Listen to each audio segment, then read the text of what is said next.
Ake sidlale enye i-gambit edlala after umuntu edlala i-Sicilian. Uphusha D4 adle, uphinde umuphe futhi i-pawn le ku-C, umnikeze i-pawn C3 ayithathe, wena bese uthatha back nge-knight.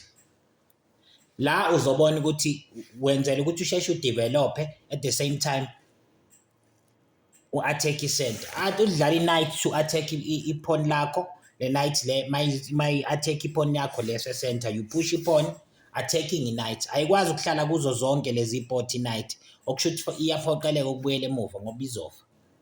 So kuyaphoqa ukuthi akathathe i-knight ayibuyisele back emuva, then udlala i-knight to develop ukuze ulungiselele ukukhasela. Once you push the pawn le u-F6, what you do udeveloper wena i-bishop. Awuyithathi because uyabona ukuthi lapha ama-spot wonke la ma-spot amhlophe sewa-weak.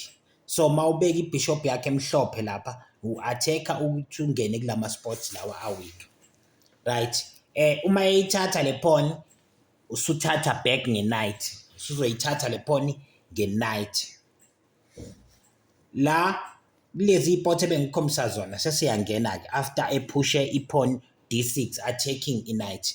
Yabo. So because manje sekuno check esizowenza nge-queen. Thatha i-queen after iqeda kuphusha lela pawn attacking i-knight, sesizothatha i-queen siyothi check lapha ku-H5 nge-queen, avale nge-pawn mangabe uvala nge-pawn, then sizobe sisithatha ngayo futhi i-queen, ayithathe i-queen ishaye nge-bishop, it will be checkmate. Right, let us go. Check nge-queen, uyaphoqeleka ukuthi avale because ayikhona ukumove i-king.